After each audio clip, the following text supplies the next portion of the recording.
Waking up in the intensive care unit, I could just hear my wife Grace's voice on the phone. Bits of her conversation drifted to me, and I suddenly realized she was talking about my will. Panic mixed with disbelief as I pretended to be dead, eager to fully understand the betrayal happening right next to me. The moment my eyes fluttered open, a harsh white glare assaulted my vision. Where am I? Why do I feel so weak and powerless? I muttered under my breath. The faint squeaking of sensors and the hum of machinery around me confirmed my fears. I was in a hospital. But how did I end up here? What had happened to me? As I struggled to piece together my thoughts, a sharp pain pierced through my consciousness, forcing a groan from my lips. An intense thirst clawed at my throat, yet there was no one to offer me water, no soothing presence to ease my discomfort. Alone and confused, I lay there, surrounded by medical equipment I had never seen before. The 4 drips and sensors attached to me felt alien, as if I was more machine than man. My wife's voice, so familiar yet so distant, suddenly filled the room. My heart raced as I strained to listen, hoping for words of concern. But instead, I caught snippets of a conversation that chilled me to the bone. "Dr. Merritt, how is my husband? Will he remain in this state long? Perhaps we should consider more radical measures." Grace's voice, tinged with a false sweetness, did not sit right with me. The doctor's reply was cautious yet stern. "Don't anger God. Hope for the best. Your husband's chances are slim, but you mustn't give up. And try to spend less time near him. We wouldn't want any accidental infections." Grace's syrupy tone returned as she acknowledged the doctor's advice. "Of course I understand. Thank you." The sound of her footsteps receding and the door closing marked her departure, but not before a cold exchange that left me reeling. The silence that followed was broken by the unexpected ring of a phone. It jolted me, the ringtone echoing strangely in the sterile room. With great effort, I strained to eavesdrop, despite my usual disdain for such acts. After all, under normal circumstances, I, James Williams, a successful restaurant owner, would never stoop so low. But confined to this hospital bed, I had no choice but to listen. "Hello, darling. Is that you? Your number seemed unfamiliar." "A will? Yes, I've written it. Yes, everything as I wanted." Grace spoke into the phone, her words slicing through the air with precision. The conversation that followed revealed her true intentions. She spoke of managing my restaurant, of inheriting everything once I was no longer there. As she continued, my heart pounded with a mix of fury and despair. How could she speak so callously about my condition, about my life, as if I were already gone? The term vegetable, used so casually, so cruelly, left me breathless. Lying there, unable to move or speak, I pondered over the events that led me to this grim reality. How had I ended up here? Who had saved me from the fiery car crash that I vaguely remembered? The answers seemed just out of reach, obscured by pain and betrayal. As these thoughts swirled in my mind, memories of earlier, happier times came to me. I remembered waking up early, enjoying the quiet of dawn while the city slept, the comforting routine of making breakfast, the crisp air on my terrace.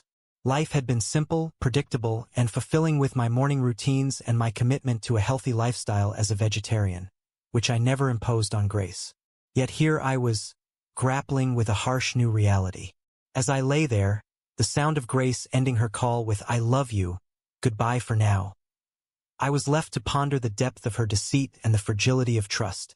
The realization of her betrayal, confirmed by her own words, was a bitter pill to swallow, harder still to digest than any physical ailment could ever be. As I stood outside my restaurant, skillfully maneuvering a shovel to clear the snow off the steps, onlookers seemed intrigued by the sight of a well-dressed businessman handling such a mundane task. Henry, the janitor, watched me with a respectful nod. "You're quite skilled at this, James. Where did you pick up such extensive practice?" I flashed a smile, memories of my youth flooding back. "In the village, of course, at my grandfather's place on the distant outskirts. He had quite a lot of land there. I'm not much into hunting, but picking mushrooms, berries, or fishing. Always up for that. So there was a lot of snow there in the winter. You'd wake up, and it's dark in the hut, all windows covered in snow. You take a shovel and go ahead. Henry looked at me with undisguised sympathy. He knew I was a good man, someone who never offended him with word or deed, and sometimes even stood up for him, especially in front of the administrator who enjoyed bullying those weaker than him. Just then, the wind picked up, and Andrew, the restaurant administrator, shouted over the gusts. "Mr. Williams, what are you doing? The wind is so strong, and you're thinking of clearing snow? You'll catch a cold for sure. Where would we be without you then?" I turned to face Andrew, catching the deceitful and flattering tone in his voice. "Oh, come on, Andrew, it's nothing. I'm not a kid after all. Tell me, how are things at the restaurant? The suppliers didn't let us down, did they? And are all the staff at work?" At the mention of the staff, Andrew grimaced as if from a toothache. "Yes, everything's in place, except for that dishwasher. What's her name, Emma? No matter how much you scold her, she never comes to work on time." I handed the shovel back to Henry and looked disapprovingly at Andrew. "You very well know that Emma has 4 children, whom by the way she raises on her own. And I've asked you not to call her a dishwasher. Emma is a kitchen worker or a kitchen staff member. Learn to respect your subordinates. Without that, you can't build a proper workflow." The sharpness of my remark made Andrew shiver, and he glanced sneakily at Henry, who was grinning ear to ear. Ah, he heard it loud and clear. Look at him, grinning shamelessly. "Well, no matter, we'll sort it out. Let's just get rid of the boss first and then tighten the screws on everyone else." At that moment, Emma Fisher appeared from around the corner, hurrying as fast as she could to get to work, walking straight through the snow. "Oh, here comes Emma. So what's the excuse this time? Did the bus break down? Or did you come up with something more elaborate?" Andrew began, but stopped under my piercing gaze. "Sorry, Mr. Brown. The bus got turned around on the road. Had to find alternatives," Emma replied apologetically, her nose running. "All right, off you go and make sure everything is in order. Clean the dishes thoroughly, so they squeak when I touch them," Andrew concluded with a stern look. Emma nodded and hurried towards the entrance door. At that moment, she awkwardly stumbled on a step, causing the sole of her boot to skid on the surface. I was the first to react, supporting Emma at the most dangerous moment. "Oh, thank you. I'm sorry for being so clumsy," she began to apologize. "Don't apologize, Emma. It's not your fault. But perhaps Andrew should finally get to work and sprinkle some salt on the pathways," I remarked, emphasizing the last word. After that, I took Emma's hand to help her ascend the slippery steps. Despite not wearing gloves, her palm felt very warm to the businessman. But then, something very strange happened. Emma suddenly let out a loud gasp and jerked her tiny hand away. "What's wrong? Are you hurt?" I asked with concern. Emma guiltily lowered her gaze, clutching her hand into a fist. She looked frightened, not like herself at all. "I'm sorry, please. It's not your fault at all. It must have been my imagination." "Sorry again," Emma forced out, fear freezing in her eyes, a fear I could feel in my skin. But what was it about? What did I do wrong? Did I squeeze her hand too hard? No, it didn't seem like it. Shaking my head in bewilderment, I hurried after Emma. I caught up with her in the hall where I quietly called out to avoid attracting the attention of others. "Emma, what happened? Why did you react so strangely?" She froze and looked at me with a strange pity. "I'm sorry." "It's all because of my visions." "Visions?" I exclaimed in confusion. Emma paled. "Well, the ones that come true, you know, like premonitions, but real. They started back in school when I got a concussion during a PE class. We were climbing a rope and I fell. The height wasn't much, but that's when it all began." I frowned. "And what did you, may I ask, see in these visions?" Tears suddenly filled Emma's eyes. "It's a car accident." "What color is your car?" "Dark green." "When I touched your hand, I immediately understood that car will be involved in a terrible accident. But it won't be your fault. It will be someone very close to you. I saw it the moment I touched your hand. It struck me like lightning." I looked at my colleague with irony. I didn't believe in any prophecies, of course.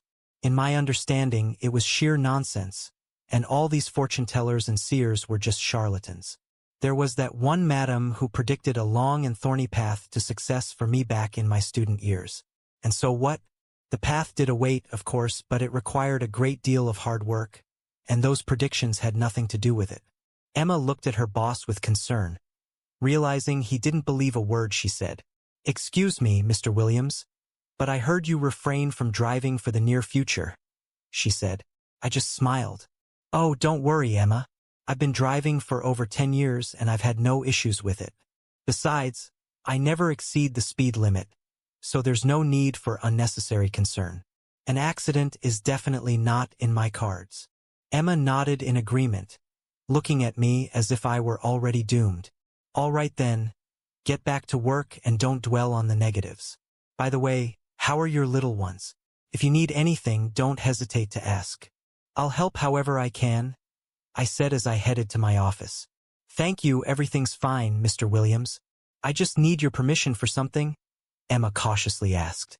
"Permission, of course. Go ahead. What do you need?" I replied.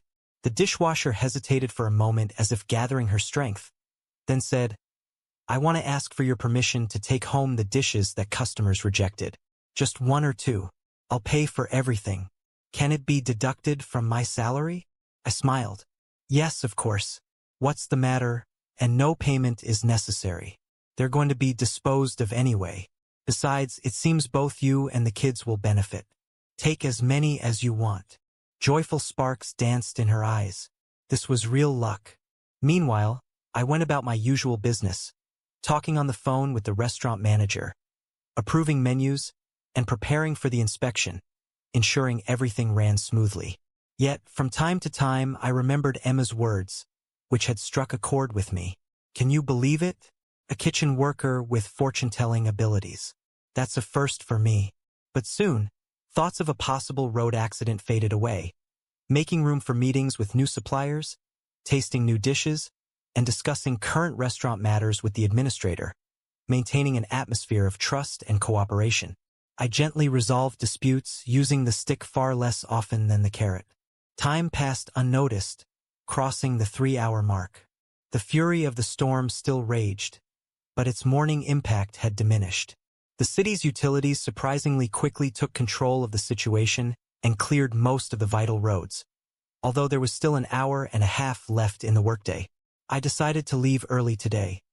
An interesting plan had matured in my mind regarding how I could fill this February evening with an aura of love and romance. I decided to pampose my spouse with a gorgeous bouquet of roses, a bottle of wine, and something delicious from my own restaurant kitchen.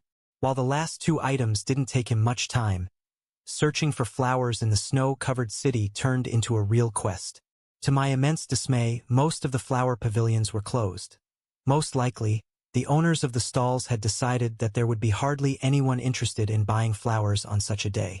And just when I was almost losing hope, I noticed that one of the shops at the street corner was still open.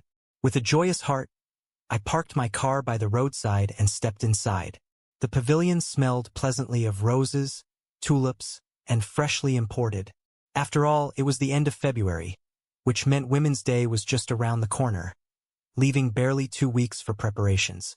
Inside the flower shop, a friendly salesperson quickly helped me assemble the bouquet I needed. With my heart humming in anticipation of the romantic evening ahead, I made my way home, eager to surprise Grace, who seldom prepared dinner knowing I often ate at the restaurant. I brought with me fruit and vegetable platters, champagne, and a couple of exquisite dishes from Chef Frank, which he prepared exceptionally well. Arriving home, I decided against ringing the doorbell and instead used my key to enter. As I stepped into the hallway, soft music wafted from the bedroom. Assuming Grace was indulging in her series again, I headed to the kitchen with my bags. Placing the bouquet in the living room to surprise her later, I walked into the bedroom with a smile, only for my heart to sink as the bouquet slipped from my grasp, roses shedding petals in my sudden dismay. Grace wasn't there. The room was empty except for the TV blaring in the background. Where could she have gone, especially in such a snowstorm? Concern gnawed at me. She was not confident behind the wheel. A frantic thought struck me. I needed to check if the car was still in the garage. Just as I turned to leave the bedroom, an urgent news broadcast caught my attention. A foreign car had skidded off the city bridge, driven by an inexperienced driver. My heart raced.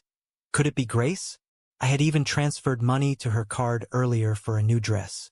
Without a second thought, I dashed to my car and sped toward the bridge. The roads were treacherous, and my car slid dangerously on turns, but I managed to keep control, relying on my years of driving experience. Grace, however, had only recently started driving. Why had I encouraged her to drive today of all days? With the bridge just 2 miles away, my car slid once more. I slammed on the brakes, but they failed inexplicably. Faced with a life-threatening decision, swerve and potentially roll the car or crash head-on into another parked vehicle, I chose to swerve. My car rolled several times before crashing into a tree. The last thing I remember was the sharp smell of gasoline, hinting at the imminent danger of a fire. Now, here I lay in the hospital, surrounded by the constant beeping of life support machines, haunted by the realization that the girl from the news wasn't Grace but someone else. My thoughts were a whirlwind of confusion and betrayal. Grace had been seeing someone else all this time, someone she valued more than anything. And then there was the matter of the will. She had convinced me to draft it just a few months ago. At the time, it seemed insignificant, but now, every detail took on a sinister hue. As these thoughts tormented me, I made a decision to feign being in a coma, keeping my eyes tightly shut whenever Grace was near. I could feel her gaze on me, cold and calculating, her fingers itching to end my life by simply pressing a few buttons on the machines that kept me alive. The danger felt palpable, as if death were breathing down my neck. Just then, footsteps echoed in the corridor, causing Grace to retreat quickly. Dr. Merritt entered the room shortly after, discussing my case with a nurse. It's just mind-boggling. She's ready to bury him alive, you know. Why marry such vipers? He commented. Dr. Merritt approached my bed, noting aloud that some sensors seemed to be disabled. Probably a malfunction. We'll need a specialist to check this, though it usually takes time for a patient to come out of a coma. I'm sure he'll survive against all odds. A miracle in such cases is quite possible, he said optimistically. The nurse, Erica, stayed behind to check the sensors. As she fiddled with them, I whispered quietly for water. Startled, she jumped slightly, then quickly regained her composure. So, you've woken up? Why didn't you signal? She asked. Gathering what little strength I had left, I pleaded, please don't tell anyone I've regained consciousness. Let it be our secret, at least for today. Although puzzled by my request, considering my wife's strange behavior, Erica agreed to keep my secret. All right, I'll do everything I can, but you still can't drink. The most I can do is moisten your lips, she whispered, touching a wet piece of cotton to my lips. The relief, though minimal, was immensely comforting. As Erica set up an 4-drip to nourish my body, tears of gratitude welled up in my eyes. Her kindness in such a dire situation reinforced my resolve. They won't get my will and inheritance. I will recover and ensure Grace doesn't get a penny in the divorce, I thought determinedly, swallowing the bitter lump in my throat. With that, I drifted into a restless sleep, while Erica reported back to Dr. Merritt, who silently acknowledged her actions, choosing to keep my progress a secret from Grace. If I were in her shoes, I'd be praying for my husband's recovery, but this witch only thinks about her inheritance, he remarked, thankful for Erica's vigilance. Meanwhile, Grace had taken control of the restaurant, imposing her will with a fiery determination that left everyone under her gaze feeling small and insignificant. Her aggressive approach was a stark contrast to my more compassionate style, and it wasn't long before she began making drastic changes, including planning to install hidden surveillance cameras to monitor everyone's every move. Unaware of my gradual recovery, she continued her tyrannical rule, believing she had the upper hand. But I was determined to fight back, for my own sake and for the good of those who depended on me. She only has 2 of her own, and 2 more from her husband's first marriage, the administrator added obligingly. They're all mine, And as for what my husband left, let it remain on his conscience. He's in prison now, caught stealing. He thought the kids would help him reduce his sentence, but I managed to get his rights reversed," Emma muttered through tears. But Grace remained unmoved. Honestly, what Grace needed right now was a scapegoat to show her power to everyone else. And Emma, who had the misfortune of being caught in the crossfire, became just that. "So how about you, Fisher? Well, you're fired. You can go wherever you want," Grace concluded, gesturing towards the door. Despair froze in my eyes. But how could this be? Could she really dismiss me like some unwanted stray dog? The administrator didn't want to stay on the sidelines and contributed his 2 cents to the matter. "Oh, and I almost forgot, Fisher, don't count on your salary. You understand, right? The money will go towards compensating the damages." The news was a devastating blow. Realizing that I had been deceived by everyone who could, I went outside and exposed my heated cheeks to the freezing wind. Seeing this, Henry couldn't help himself and approached. "Sure, dear, don't cry. Don't torment yourself, sunshine. You know Andrew is in favor right now. That's why he's doing whatever he pleases. And when Mr. Williams recovers, his reign will come to an end. And so that you don't end up completely without money, I'll allocate some from my pension for you. You can repay it whenever you can, no rush," said the janitor, embracing me by the shoulders. "Thank you, Henry, for your support and protection. You see, I was counting so much on this money, and then this happened.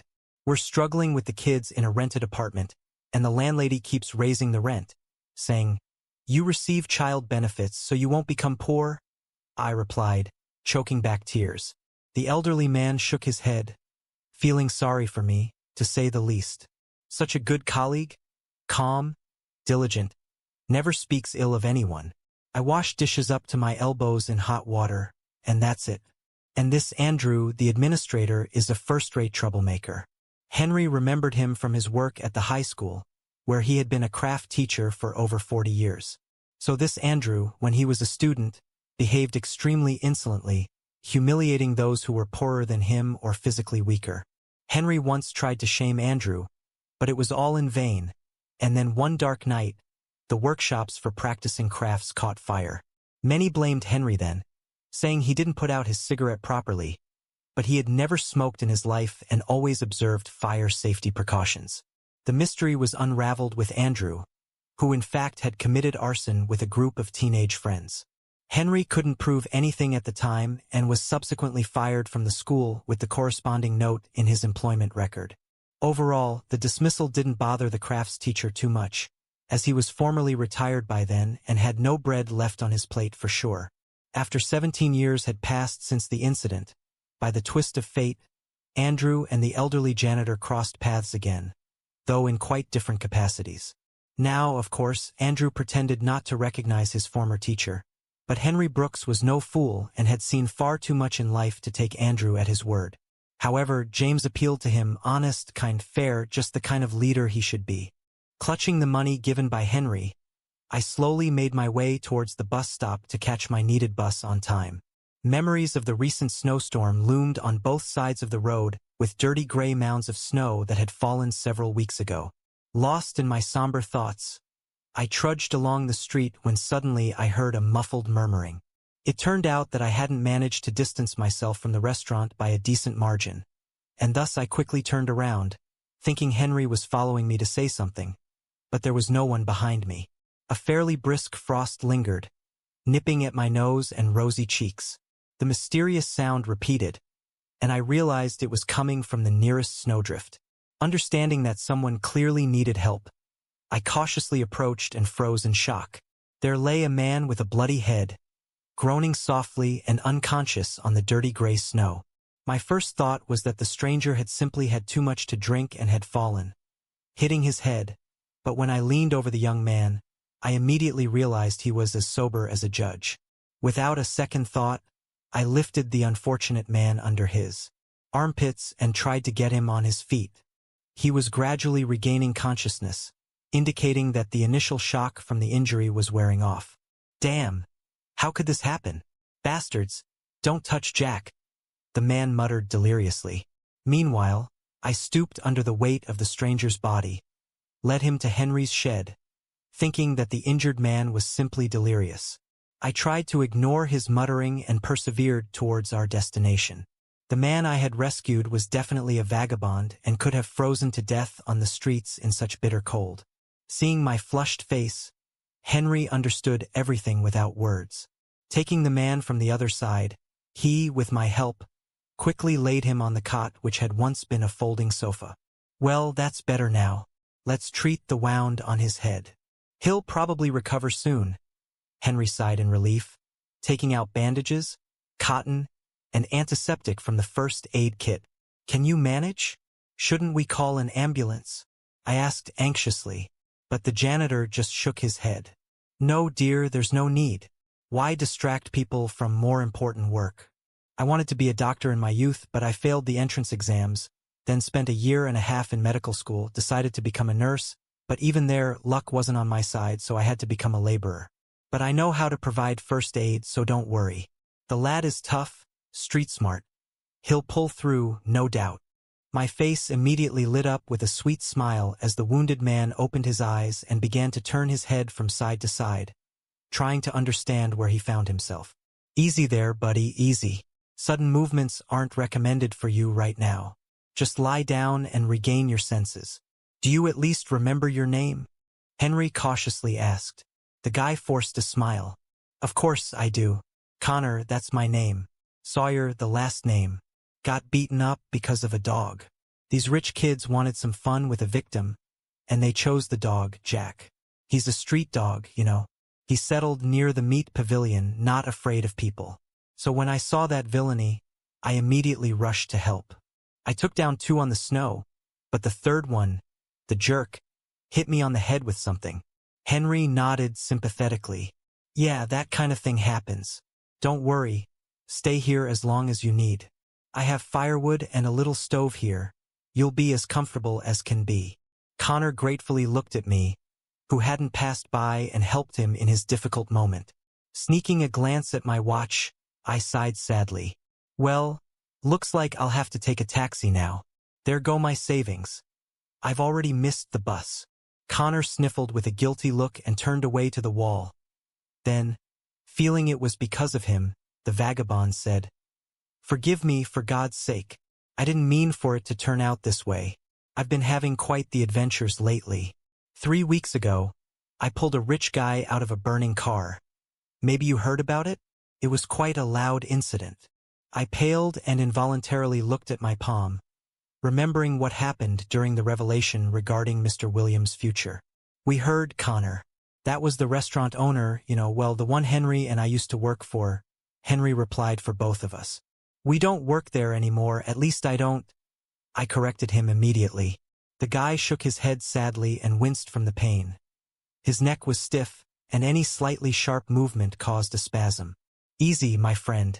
Don't get agitated. And for saving our friend here, you deserve a special thank you. James was a very good person and probably still is." The janitor corrected himself. "I just happened to be there. It's not really my territory, you see. Us vagabonds, we divide everything by districts, by yards. Step onto someone else's turf, and you'll quickly get your ribs cracked. But there, I saw it. An accident and a pillar of smoke rising from it. People were running around, wailing, but no one was rushing to save the man. The gas tank could have exploded at any moment." The vagabond began his story.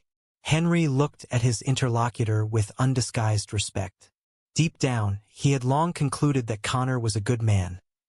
Otherwise, would he have rushed to the defense of a stray dog? Unlikely. Connor took a deep breath and, touching the wound on his temple with his fingers, continued, "As soon as I saw that someone could burn alive, I ran straight to the car. I smashed the glass with a cobblestone and started pulling him out of the car. And all around, there was noise, chaos, people shouting that the fuel tank would soon explode. It was all true, but you can't just leave the driver. Anyway, I made it, dragged him about 10 meters away, and then it went off. You, my friend, are a true hero, to just throw yourself into the fire for our James," Henry said sorrowfully. I looked warmly at the rescued boy and caught myself thinking that all this seemed somehow not accidental. Connor saved James. I saved Connor. After that, it was hard to believe in coincidences. Since I couldn't delay any longer, I called a taxi and went home, where 4 hungry children were waiting for me. Nathan, Anna, Peter, and Emily. At the same time, lying in the hospital bed, I gradually came back to my senses. Although my strength was minimal and I could barely manage to hold a spoon or fork, Erica and Dr. Merritt had skillfully kept Grace in the dark for 5 days. She believed I was still in a coma and was planning to disconnect me from the life support to claim her inheritance. On the 5th day, I called Erica over and asked for her help with a daring plan. "I need to leave for a short while. Do you understand?" I asked the nurse. Erica looked at me incredulously. Less than a week ago, I had emerged from a coma, and now here I was, plotting an escape. "James, excuse me, but I won't take such responsibility. What if something happens to you? What should I do then, stand trial?" Erica objected. Desperation flickered in my eyes. "Well, help me be a human, will you? I'll sign any document you want about understanding the consequences and relieving the clinic of all responsibility," I pleaded. Erica hesitated, her face a portrait of conflict, yet understanding the urgency, especially given Grace's ruthlessness. "Fine, I agree, but only if we go together, okay? It'll be calmer for both of us." Just in the evening, a couple of hours before lights out, she proposed, and I nodded in agreement. "Okay, Erica, but let's keep this between us. Not even Dr. Merritt should know so that no one else knows," I insisted with a hopeful look. Erica nodded and began preparing for our covert departure. She gathered necessary medicines and even borrowed a walking stick from the clinic. Meanwhile, I lay back, gathering strength and contemplating the past events, my thoughts inevitably turning to Emma. God, she was right all along, I thought, tears welling up as I realized the weight of my previous skepticism. Later that evening, Erica returned with a set of clothes. "Here, get dressed. These are my ex-husband's things. He never bothered to take them. I think they'll fit you," she said with a smile. I dressed as swiftly as my body allowed, staggering under the weight of my injuries. Every few steps required a pause as I caught my breath, but Erica was there, understanding and patient, supporting me every step of the way. She had even arranged for a private driver who drove cautiously and asked no questions. Arriving at my home, anxiety surged within me. The familiar drumbeat of my heartbeat echoed in my ears as I approached the front door, keys in hand. Inserting the key into the lock, I found it didn't fit. Grace had changed the locks. She adapted to the new reality quickly, I must say, I muttered, resigning myself to ring the doorbell instead. The door opened shortly after, revealing not Grace, but her lover, clad in my own bathrobe, a gift from my late mother. The sight triggered a mixture of shock and anger in me. "Who's there, darling? Not the utilities again, I hope. I've paid everything in advance for a month, so we could relax at the resort." Grace's voice floated from behind the stranger. Pale and clenching my fists in pain, I confronted the scene before me. Grace, realizing her gambit had failed, fell to her knees. "James, please forgive me. It's not what you think. I swear. I thought you had only a few days left." Teeth gritted, barely containing my fury, I said, "I'll give you 5 minutes to gather your things and leave this house." Her lover, posturing with bravado, dismissed me. "Listen, unfinished businessman. Go get yourself treated and don't interfere with normal people's lives. It's a pity you didn't crash back then." I gripped my cane, my anger boiling over. "You won't have to wait, you bastard. You thought you buried me alive, but I survived against all odds, and I'm certain that the accident was staged. I'll make sure to uncover the truth."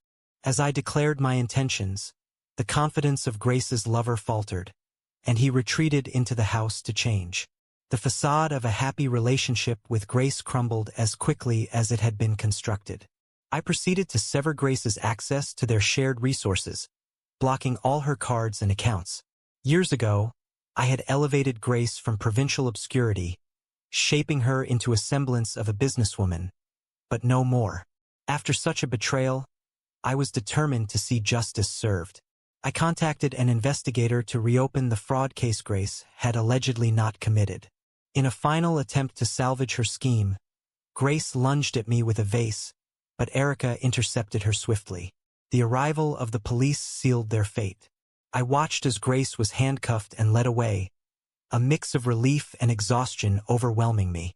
Supported by Erica, I did not collapse but sank gently to the ground. As I recovered, surrounded not by plots and betrayal, but by genuine friends like Henry, Emma, and Connor, I considered a new future. Emma, having proved her loyalty and hard work, was offered a promotion.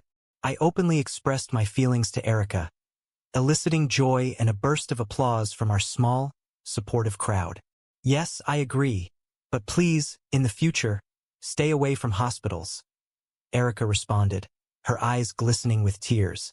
With laughter and plans for a future filled with love and integrity, I finally felt at peace, ready to turn a new